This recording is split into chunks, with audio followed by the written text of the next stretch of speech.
Au nom de l'Éternel. Tel est le titre de notre message ce midi. Et c'est le mot exact même de David lors de sa confrontation avec Goliath.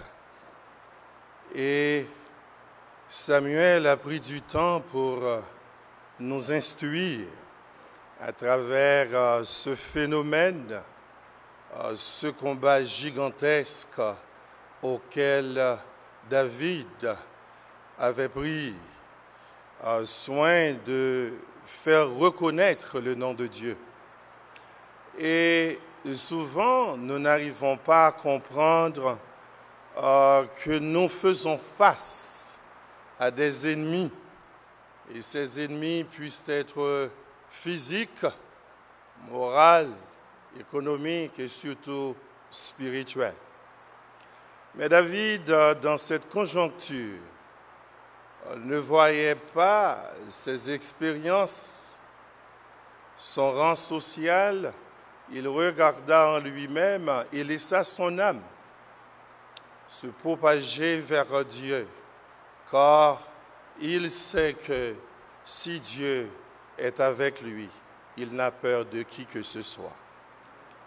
Et dans cette tournure de lecture, d'apprentissage et de comportement, nous avons découvert que David a eu raison de mettre sa confiance en Dieu. Et quand nous regardons même le tableau, en ce temps, Goliath était un géant, un homme de grande taille, un homme qui a eu une chronologie, qui a un palmarès extraordinaire. C'est un homme qui bat et combat, et tout ce qu'il trouve sur son chemin est considéré comme faillite. Et pourtant, cette fois-ci, ce sera son dernier combat. Et ce que j'aime dans ce passage, c'est que David ne regardait pas en lui comme étant un atout, un privilège. Tout ce qu'il sait, si Dieu est avec lui, il a tout. Et voilà pourquoi il dit bien à Goliath, qui se considérait comme grand, comme élevé, il lui dit tout droitement, en dépit de sa taille, tu ne peux pas plus élever que Dieu. En dépit de sa force musculaire, il ne peut dépasser la droite de l'Éternel. Alors, il se peut bien qu'il connaît et qu'il a eu des victoires après victoire, parce que ces gens avec qui il combattait ne connaissaient pas Dieu.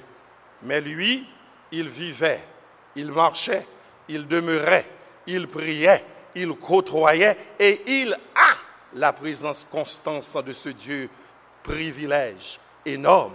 Alors, Goliath, aujourd'hui, ce sera la fin. Il dit bien au verset 45, « En dépit de tes insultes, Philistins, Goliath, tu marches contre moi avec l'épée. » Premier homme. La lance, 2. Le javelot, 3.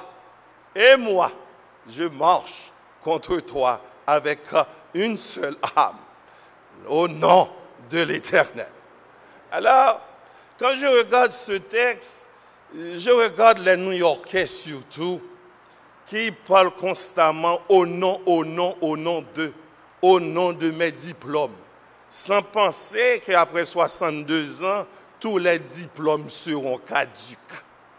Ils ne voient pas au nom de mon compte en d'épargne, voyant les chiffres 0 après 0, ils pensent qu'au nom de leur économie, ils puissent faire tout et ils laissent en arrière l'Éternel des armées. Alors que c'est au nom de l'Éternel qu'on fait tout. Car au nom de l'Éternel, on peut être riche, on n'arrive pas à avoir assez d'argent pour payer pour la guérison. Alors qu'au nom de l'Éternel, on peut être guéri. Alors, ce qui est important, c'est que souvent, nous parlons au nom de mon mari. Un mari qui va bientôt descendre dans la poussière. au nom de ma femme, qui a déjà eu pas mal de rides au visage, et s'il ne fait pas attention pour passer un petit crayon légèrement, elle sera semblable à un loup-garou. Alors vous voyez, au nom de, et nous avons perdu notre temps en parlant au nom de mes instructions, de ce que j'ai vécu. On parle même au nom de mon pays. Alors que le pays, tôt ou tard, sera effondré quand Christ en sera de retour. Alors, nous passons notre temps à vénérer tant de choses sur la terre avec au nom de. Il n'y a pas au nom de, en dehors au nom de l'Éternel. Parce que c'est l'Éternel qui fait tout, il crée tout, il contrôle tout, il gouverne tout. En dépit de tous les obstacles de la terre, Dieu demeure. Il faut que l'homme apprenne qu'en dehors de Dieu, il n'y a rien. Au nom de l'Éternel. Ainsi, il est bien saillant de regarder à travers la Bible et de reconnaître que ce membre de phrase n'est pas si sain qu'on le croit. Dire seulement au nom de l'Éternel. Bien-aimés, il y a des femmes de prière qui passent 40 jours à prier, mais elles oublient le nom de l'Éternel. Il y a des hommes qui le plus souvent font de grands exploits, mais au moment opportun, ils font toutes sortes de choses, oubliant le nom de l'Éternel. Alors que c'est le nom de Dieu qui est tout-puissant. Dans le nom de Dieu, il n'y a pas de dénomination. Dans le nom de Dieu, il n'y a pas Pentecôte, Nazaréen, Baptiste ou autre que ce soit. Dès qu'on cite le nom de Dieu, Dieu est puissant, il est debout, il est prêt pour le combat, c'est tout. Alors vous passez des heures dans la prière sans dire le nom de l'Éternel. Il y a des gens qui passent plus de 2 milliers de temps à prier. Oh, Satan a fait, Satan a fait, Satan a fait. On parle plus de 35 fois citation de Satan sans citer le nom de Dieu. Alors, Dieu, il dit bien, invoque-moi au jour de la détresse. C'est-à-dire que s'il y a détresse, on n'a qu'à citer le nom de Dieu pour voir comment il va entrer au combat. C'est tout. Il n'y a pas question d'habiller en blanc ou d'avoir une bouteille d'huile, etc. C'est une question de nom de l'Éternel, parce que dans le nom de l'Éternel, il y a puissance. Il y a aussi 2 titres. Combien de pasteurs qui ne sont pas convertis? Alors, vous n'allez pas penser aux titres pour comprendre. Et aujourd'hui, nous avons arrivé à une telle option qu'il y a des hommes que l'on croit qui est plus près que Dieu que vous-même. Vous devrez être convertis, c'est tout. Quand vous êtes converti, vous êtes plus près de Dieu comme tout autre homme converti. Il n'y a pas de prière spéciale de quelqu'un à quelqu'un. C'est vous qui vous devez conformer pour avoir Christ dans votre vie. Dès que Christ est là, dans les moments difficiles, invoquez Dieu. Vous allez bien pouvoir dans une situation très critique et vous attendez un pasteur, une dame missionnaire pour prier pour vous, et puis Satan vous avile dans l'immédiat. Ou bien le pasteur est occupé avec sa femme, alors que Christ n'est jamais occupé pour qui que ce soit. Alors vous voyez, vous devez justement chercher à voir, à connaître le nom de Dieu et détecter sa puissance. Vous serez étonné de voir ce que Dieu peut faire pour vous. Ah, vous êtes venus vers moi avec l'épée, la lance et le javelot. Et moi, je marche contre toi au nom de l'Éternel. Cette expression nous met aussi en présence de la lignée. C'était en quelque sorte une conviction de foi. C'était aussi une confiance énorme dans le Dieu. C'était une assurance. Tous ceux qui connaissaient Dieu savent pertinemment que Dieu ne fait défaut à quiconque. David savait, en dépit de la force de ce Goliath, il ne peut pas être plus grand que Dieu. Et quand nous regardons la Bible, David ne fut pas le seul à reconnaître la puissance de Dieu. Et nous avons constaté à plusieurs reprises, dans Genèse chapitre 1er, au verset 1er, le peuple juif, ou le peuple d'Israël, reconnaissait que Dieu, son nom était Elohim. Cela veut dire Dieu créateur. L'univers n'existe pas par lui-même, c'est Dieu le créateur qui a tout fait. Et après avoir tout fait, il dit que tout ce qui est fait est bon. La lune, bonne. Le soleil, bon. Les rivières, bonnes. L'homme, bon. C'est Dieu, Elohim, qui a tout créé. Et plus tard, dans Genèse chapitre 17, au verset 1er, et le peuple Israël cherchait un autre nom encore à donner à ce Dieu, à savoir El Shaddai, qui veut dire que Dieu tout-puissant. Il n'y a pas de puissance en dehors de ce Dieu. Dès qu'il y a puissance, elle doit résider seulement en ce Dieu et en ce Dieu seul. Elohim, El Shaddai, et plus tard El Elyon, d'après Genèse chapitre 14 au verset 18, pour expliquer que de tous les dieux, petits dieux, qui puissent exister, il n'y a pas de Dieu plus haut que le Dieu créateur. Il dit, El Elyon, quand je parle de Dieu, je parle de ce Dieu qui vit là-haut, qui siège. Alors, plus tard aussi, dans Genèse chapitre 21, verset 33, et ce même peuple continue pour dire El Olam, pour parler de ce Dieu, à savoir Dieu de l'éternité. Quelle que soit la situation, nous avons un Dieu qui vit dans l'éternité. Cela veut dire un Dieu qui n'a pas de fin, un Dieu qui est au-dessus de tout autre Dieu, un Dieu qui donne ordre à tous les autres dieux, et un Dieu qui n'a pas de commencement ni fin, il est l'alpha et l'oméga. Voici ce Dieu que je sers. Et plus tard, dans Josué chapitre 3 au verset 10, ce Dieu avait un autre nom pour dire El Haï. Cela veut dire Dieu vivant. Et la Bible nous dit que nous ne servons pas un Dieu mort, mais un Dieu vivant. Dans mes problèmes, mon Dieu est vivant. Dans tout ce que je fais, mon Dieu est vivant. Quand vous me traînez au tribunal, mon Dieu est vivant. Quand la vieillesse remplit le corps, mon Dieu est vivant. Quand les enfants tergiversent, mon Dieu est vivant. Quand l'homme a laissé, le mari a laissé la maison, mon Dieu est vivant. Et quand la femme me donne un embargo dans tous les aspects, il y a encore, mon Dieu est vivant.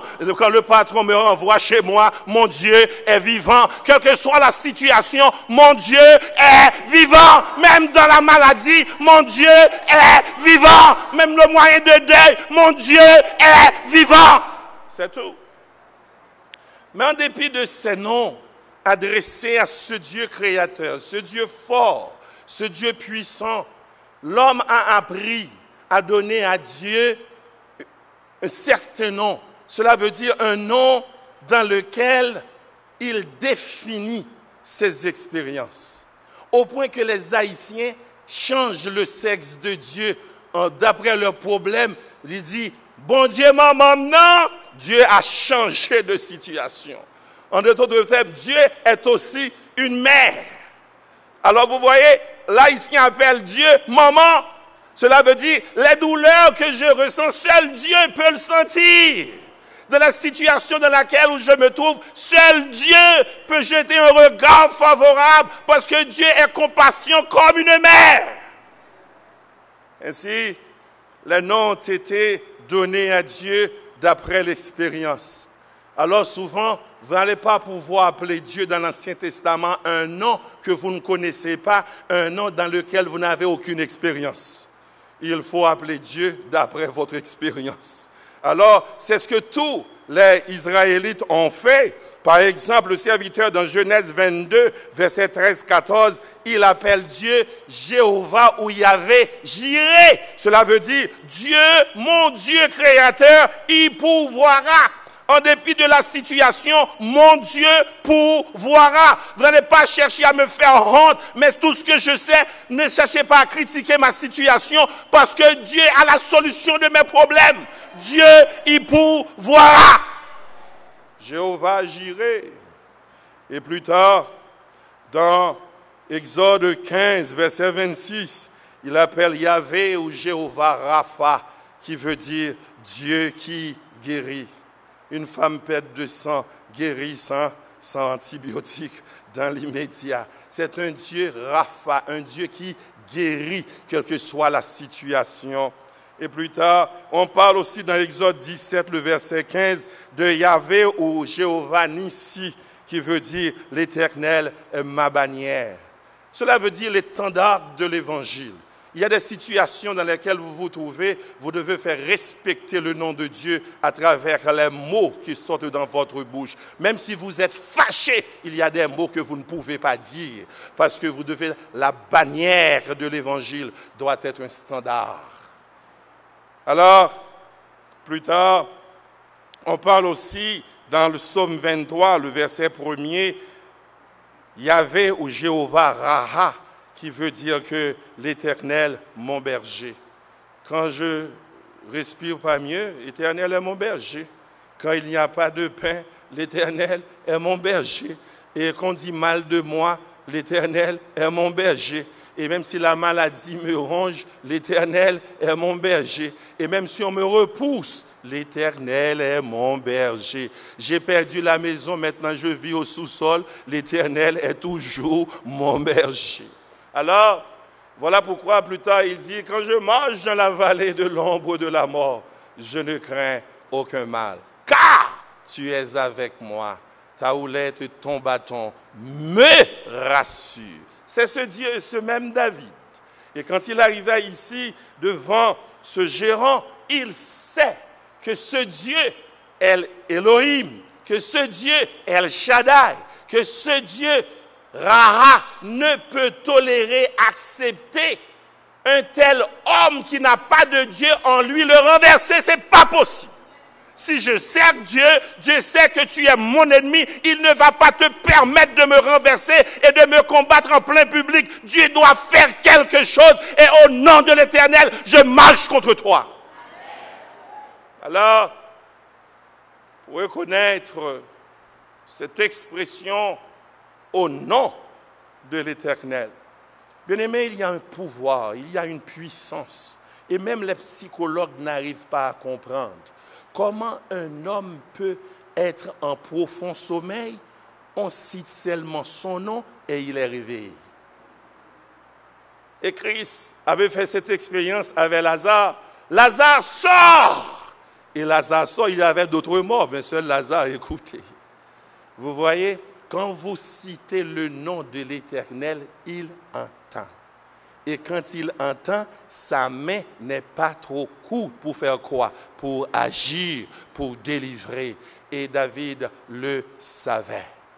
Voilà pourquoi il dit à Goliath, tu vois, tu viens avec l'épée, le javelot et la lance. Moi, je marche contre toi au nom de l'Éternel. Et il dit aussi à son roi, tu cherches à me faire dans l'instant un homme de l'armée. Je n'ai jamais été enrôlé dans l'armée. Je n'ai pas besoin de l'épée. Je n'ai pas besoin de l'uniforme pour impressionner les autres. Tout ce que je sais, c'est avec le nom de l'Éternel que j'avais l'habitude de retirer les brebis dans la gueule des lions.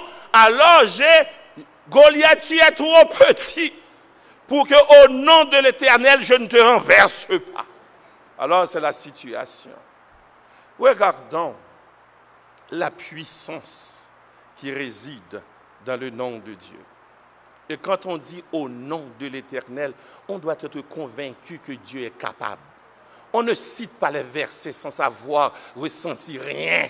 Quand on dit au nom de l'Éternel, il faut être certain, convaincu, assuré, confident que cela arrivera dès qu'on appelle le nom de Dieu. Et c'est exactement ce que David a fait. Tu marches contre moi avec l'épée, le javelot et la lance. Et moi, je marche contre toi au nom de l'Éternel. Aujourd'hui, on fait toutes sortes de simagrées, de simulacres pour lever d'autres personnes en dignité et en nom. Et pourtant, il n'y a pas d'autre nom qui est plus élevé que le nom de Dieu. Le serviteur écrit bien dans Actes des Apôtres, au chapitre 4, au verset 12.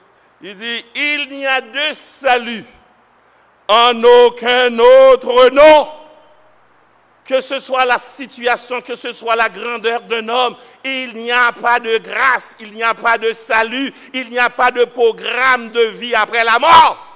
Seul le nom de Jésus, qui est sous le ciel et aucun autre nom qui ait été donné parmi les hommes, par lequel nous devons être sauvés, sinon Jésus. Par conséquent, si vous voulez appeler un nom ce matin, cela doit être Jésus de Nazareth. Dans vos calamités, appelez Jésus. Et quand il y a un procès devant vous, appelez Jésus. Quand il y a maladie et puis personne, aucun médecin ne voit rien, appelez Jésus. Car il est le médecin par excellence et le premier de tous les avocats. Appelez-le. Parce qu'il y a le nom le plus élevé. Et non seulement c'est plus élevé, l'apôtre Paul reprend cette même idée dans Philippiens chapitre 2 au verset 9 et 10. Il dit, c'est pourquoi, à cause de son nom, puisqu'il est plus élevé, il y a du salut. Il dit, c'est pourquoi aussi Dieu l'a souverainement élevé et lui a donné le nom qui est au-dessus de tout nom, afin qu'au nom de Jésus, tout genou fléchisse dans les cieux, sur la terre et sous la terre, dans toutes les dénominations. Vous voyez, il y a un seul nom qui est plus élevé. Aujourd'hui, on voit des gens qui font des portraits avec des héros de la terre. Avec le président, on fait un portrait. Et puis on marche, on circule ça dans les internets pour voir qu'on avait fait un portrait, on avait tiré vraiment une image avec. Et pourtant, ce n'est pas même le président. C'est un portrait qu'on a bien structuré et tout le monde vient pour faire un portrait. Et puis on envoie ça comme si c'était le président. Alors vous voyez comment nous sommes fous avec un portrait et puis nous avons laissé le nom le plus élevé de côté. Le nom de Dieu, le nom le plus élevé, c'est le nom de Dieu. Ne savez-vous pas que tous ceux qui prennent un siège élevé, bientôt sera descendu. Ils doivent descendre du siège parce qu'ils sont poussière. Car tous les hommes sont des poteaux pourris, que vous vouliez ou non. Mais seul le nom de Dieu qui est resté toujours au-dessus de tout autre nom. Tous genoux fléchissent. Bouddhistes, fléchis. Haïtiens, fléchis. Chinois, fléchis. Président, fléchi, reine, roi, fléchi, et quelle que soit la situation, fléchi. Devant qui? Devant Jésus de Nazareth, le nom le plus élevé. Voilà pourquoi vous êtes délivrés quand vous citez seulement le nom de Jésus. Bien-aimés, par expérience, il y a des situations dans lesquelles vous vous trouvez, des moments difficiles qu'il vous reste seulement une seconde pour penser. Vous dites seulement Jésus, la prière est accomplie. Vous n'avez pas besoin de faire de versets, il n'y a pas de temps pour citer des versets, même pour fredonner un cantique. Jésus, et puis c'est fini. Tout est entré dans l'ordre. Il y a puissance dans le nom de Jésus. Je m'en moque aujourd'hui si tout le monde parle de la science, de l'argent, des grands hommes. Tout ce que je sais, quand Jésus est là, tout est bien. Au nom de Jésus, c'est rassuré. Au nom de Jésus, c'est fini. En son nom, le serviteur de Dieu, David dit bien au nom de l'Éternel. Et nous avons vu dans le Nouveau Testament, le nom le plus élevé est encore le nom de ce Dieu. Et en son nom, il y a délivrance après délivrance. Bien-aimés, quand on est encadré dans le nom de Dieu, il y a des choses que vous voyez accomplir que vous n'avez même pas arrivé à saisir. Même en songe, Satan sait pertinemment qu'il ne peut pas vous toucher. Moi, je dis souvent qu'il y a des rêves qu'un converti qui marche avec Dieu ne peut faire. Parce que aussitôt que le Satan attaque, Dieu vous a déjà donné victoire sur lui. Par conséquent, au nom de Jésus, dans le rêve, vous ne serez pas pouvoir continuer à me terrasser. Même dans le rêve. Alors, dans le Nouveau Testament, ce même nom, c'est ce que la Bible nous enseigne dans Jean chapitre 1er, à partir de versets 12 et 13. Il dit bien, ce nom, en son nom, mais à tous ceux qui l'ont reçu, à ceux qui croient en son nom. Elle a donné le pouvoir de devenir enfants de Dieu, lesquels sont nés non du sang, ni de la volonté de la chair, ni de la volonté de l'homme, mais de Dieu. À tous ceux qui croient en son nom.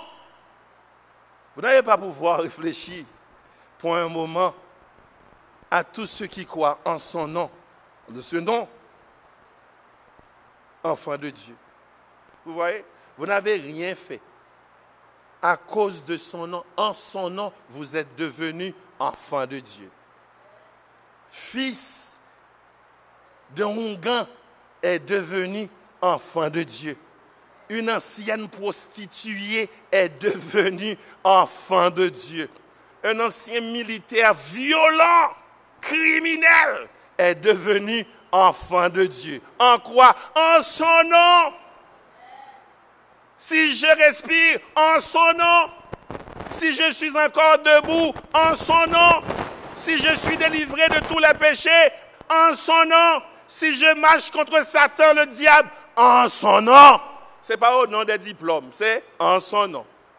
Alors, vous voyez, nous sommes devenus enfants de Dieu à cause que ce Dieu, sur Calvaire, a laissé tomber, a justement laissé son sang couler pour nous.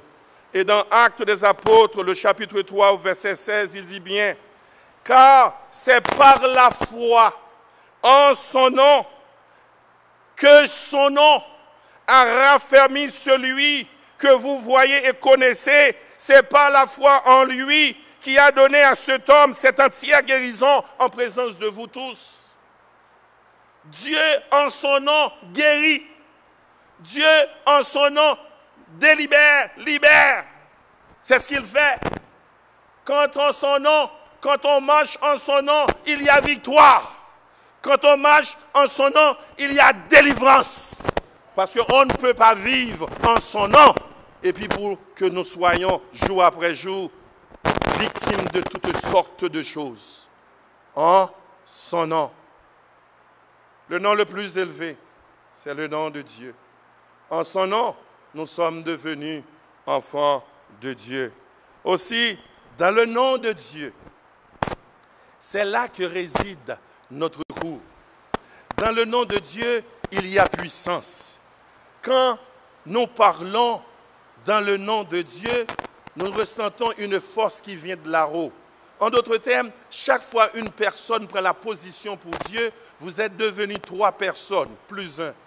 En d'autres termes, il y a le Père, il y a le Fils, il y a le Saint-Esprit. Parce que vous prenez la position, parce que dans le nom de Dieu, il y a tout un mystère.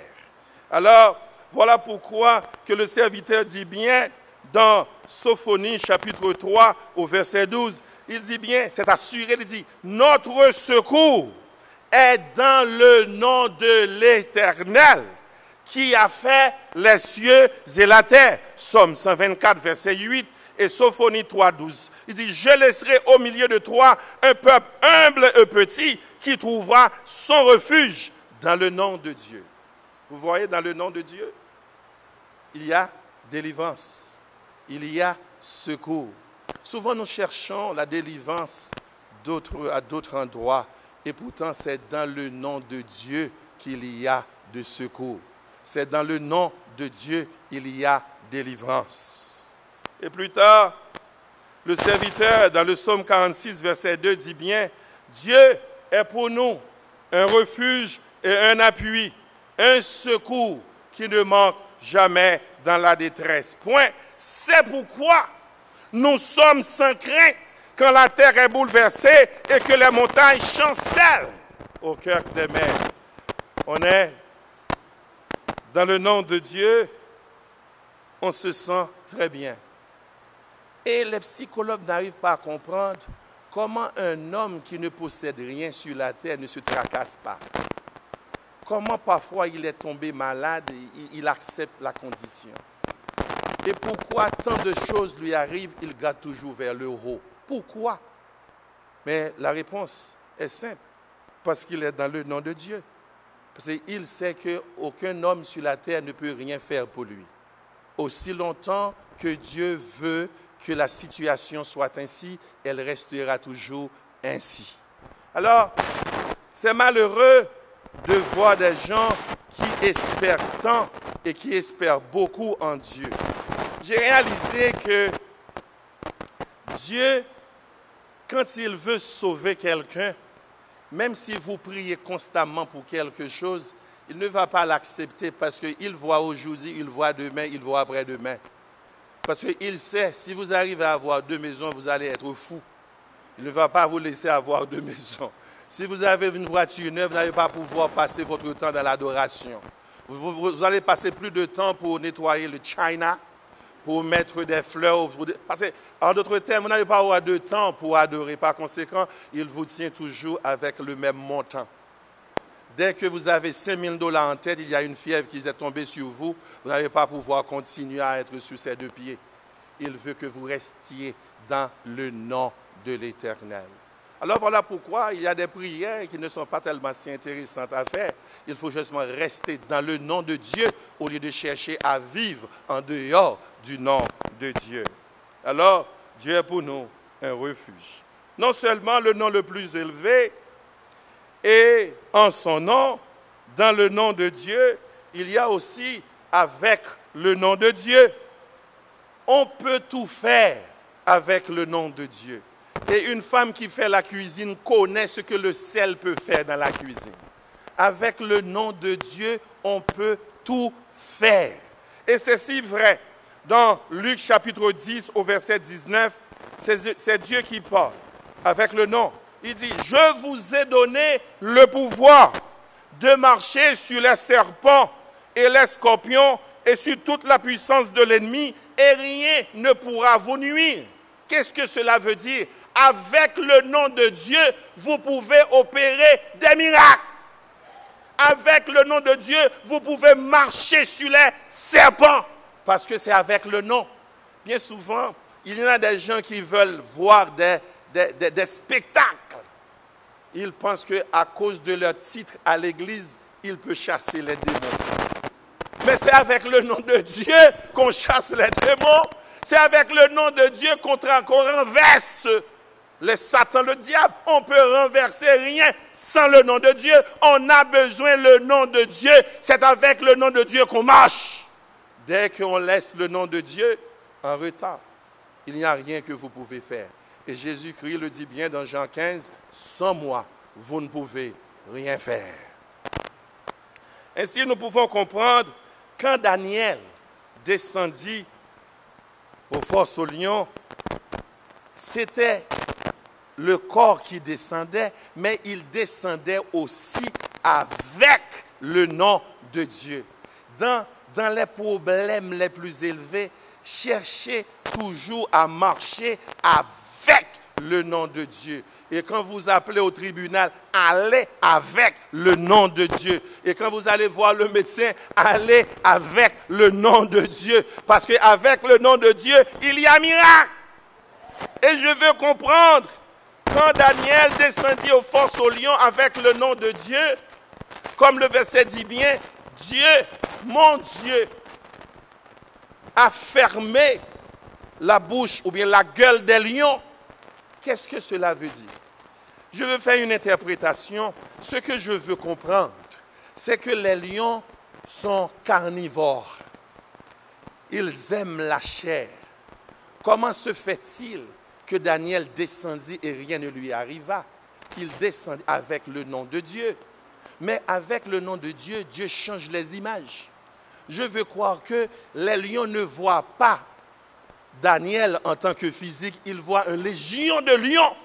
Et des lions qui sont plus épais, plus élevés, plus gros que lui. Par conséquent, les lions se taisent. Parce que Dieu peut changer les images. Peut changer le système. C'est ce qu'il fait. Il marche sur les eaux parce qu'il change les choses. Avec le nom de Dieu, Dieu change la maladie en guérison, la pauvreté en richesse. Il fait tout ce qu'il veut. C'est Dieu qui transforme avec le nom de Dieu. devant le nom de Dieu. Quand quelqu'un représente Dieu, et c'est ce que l'apôtre Paul parlait d'ambassadeur, ministre. Quand on est ministre de Dieu, on représente le ciel. Est-ce que vous êtes avec moi? Quand vous êtes ministre de Dieu, vous êtes serviteur de Dieu, il n'y a pas de pays sur la terre que Dieu ne gouverne pas. Aussi longtemps devant le nom de Dieu, du gouvernement que vous représentez, Dieu doit-je? Parce que c'est le tableau, c'est le flambeau qui est debout, c'est le drapeau céleste qui sillonne. Est-ce que vous êtes avec moi? Quand je suis ministre de Dieu, en tant qu'homme ou en tant que femme ou en tant qu'enfant, Dieu règne. À chaque fois que je mets mon pied dans un endroit, c'est le territoire céleste. Et quand je parle de Dieu hardiment, vous ne pouvez rien faire. Et même si vous boisez le poison, rien ne va m'arriver. Et même si vous soufflez des zombies et des coups de poudre, rien ne va m'arriver. Parce que je suis devant toi en tant que ministre de Dieu. Je représente le ciel. Je représente l'armée céleste. Je représente l'armée invisible. Alors vous ne pouvez rien faire. Goungan, Tigungan, Chita. Gros mambo, moyen mambo, Chita. Criminel, Chita. N'importe soyez, Chita. Parce que je suis le ministre de Dieu. Alors, quand on est ministre de Dieu, constamment, on doit marcher avec le nom de Dieu. Et c'est exactement ce que le serviteur a fait dans 1 Roi chapitre 18, le verset 18. Le ministre de Dieu compara devant Jézabel. Il a fait une chose extraordinaire. Il fait descendre ce Dieu qu'il représenta. Dieu fit sortir le feu dans l'eau. Est-ce que vous êtes là? L'eau est ce objet, cette substance qui peut éliminer le feu. À chaque fois qu'il y a feu, il vous faut de l'eau pour réduire la force du feu. Et pourtant, Dieu renversa la situation. Quand vous cherchez à m'éliminer, Dieu va vous faire devenir mon meilleur ami. C'est ce qu'il fait. C'est lui qui dit, quand Dieu approuve la voix d'un homme, il met à sa disposition même ses ennemis. Voilà pourquoi le ministre de Dieu n'a pas d'ennemis. Et tout ce qu'il fait, c'est pour Dieu qu'il travaille. Il est ministre, il est ambassadeur, il représente le tableau céleste. Tout ce qu'il fait, c'est pour Dieu. Il se retire. Il n'est pas lui-même, il se retire et donne le volant de sa vie à Dieu. Il représente Dieu, il s'habille avec Dieu et il marche pour Dieu. Et les tracas ne sont pas pour lui, c'est pour Dieu. Je n'ai pas une prière spéciale pour faire quand je suis tombé dans quelque chose que je ne comprends pas. Je n'ai qu'à appeler le ciel. Seigneur, voici ton problème. Fais tout ce que tu veux. Si c'est ainsi que je dois terminer ma vie, je le termine parce que c'est toi qui diriges. C'est toi qui gouvernes. Ce n'est pas mon affaire, c'est ton affaire. Que je mange aujourd'hui, je passe un mois sans manger, c'est ton affaire. Si je suis tombé malade, c'est ton affaire. Si tu veux me guérir, c'est bien. Si tu ne veux pas aussi, c'est bien. Mais tout ce que je sais, je vais monter en haut dans le ciel. Avec quoi? Avec mon nom régné. Parce que je suis ton serviteur et le ministre sur terre. Bien-aimé, le feu a commencé dans l'eau. Et comment les scientifiques arrivent à comprendre cela? Le feu au milieu de l'eau, percé, enflammé. Dieu peut faire des choses extraordinaires. Voilà pourquoi ce matin, vous devez marcher avec le nom de l'Éternel. Alors, plus tard, la Bible nous explique encore à cause de son nom. Quand nous regardons notre vie dans le passé, le serviteur dit bien, je vous écris dans 1 Jean chapitre 2 au verset 12, je vous écris ces choses, petits enfants, parce que vos péchés vous sont pardonnés à cause de son nom. Vous voyez, quand vous péchez, Dieu pouvait vous éliminer dans l'immédiat. Mais à cause de son nom, il vous donne encore le temps de repentir. à cause de son nom. Et dans Psaume 106, le verset 8, la Bible nous dit, mais il les sauva à cause de son nom. Quand vous regardez votre vie, pourquoi Dieu ne vous a pas déjà éliminé? À cause de son nom. Pourquoi il vous a toléré avec ce tempérament haïtien? À cause de son nom. Pourquoi vous ne faites pas la cuisine? À cause de son nom. Pourquoi vous refusez de payer les bordeaux? À cause de son nom. Et pourquoi vous parlez mal des autres et il ne dit rien? À cause de son nom. Tout ce que vous voyez, vous vous jugez aujourd'hui, Dieu n'intervient pas pour vous casser la tête, pour vous faire des choses que vous n'aimiez pas, à cause de son nom. Et si Dieu décide aujourd'hui de faire entrer en terre tous ceux qui refusent de vivre, de marcher comme il le veut, vous essayez de voir combien d'hommes avec Bible en main qui descendent dans la poussière. Et à cause de son nom, augmentation. À cause de son nom, le temps de repentir. À cause de son nom, prise de conscience. À cause de son nom, entrez en vous-même. À cause de son nom, allez rechercher à vous réconcilier à votre femme. À cause de son nom, cherchez l'enfant que vous avez mis en dehors à cause d'une grossesse imprévue. Cherchez et accordez. C'est ce qu'il fait. Allez, réconciliez-vous à cause de son nom. Il vous a donné le temps. Et plus tard, pour terminer, c'est exactement ce que le serviteur a dit. Tu marches contre moi avec l'épée, la lance et le javelot. Et moi, je marche contre toi au nom de l'Éternel des armées, du Dieu de l'armée d'Israël que tu as insulté. Aujourd'hui, dit-il au verset 46, l'Éternel te délivrera entre mes mains. Je t'abattrai et je te couperai la tête. Aujourd'hui, je donnerai les cadavres du camp des Philistins aux oiseaux du ciel et aux animaux de la terre. Et toute la terre saura qu'Israël a un Dieu. Vous m'appelez au tribunal. Aujourd'hui, il faut que le tribunal sache que je suis serviteur du Dieu vivant. Il dit au verset 45, et toute cette multitude saura que ce n'est ni par l'épée, ni par la lance que l'Éternel sauve, car la victoire appartient à l'Éternel et il vous livre entre nos mains. Il faut que le monde sache que ce n'est ni par l'argent, ni par la connaissance, ni par les relations humaines que Dieu parle. Dieu délivre avec la puissance du Saint-Esprit. Dieu parle avec l'Esprit qui est en nous. Et s'il n'y a pas le Saint-Esprit en nous, il n'y a pas de message. Et si nous ne vivons pas conformément à Dieu, il n'y a pas de victoire. Vous marchez contre moi avec l'épée, la lance et le javelot. Et moi, je marche contre toi avec le nom de l'Éternel.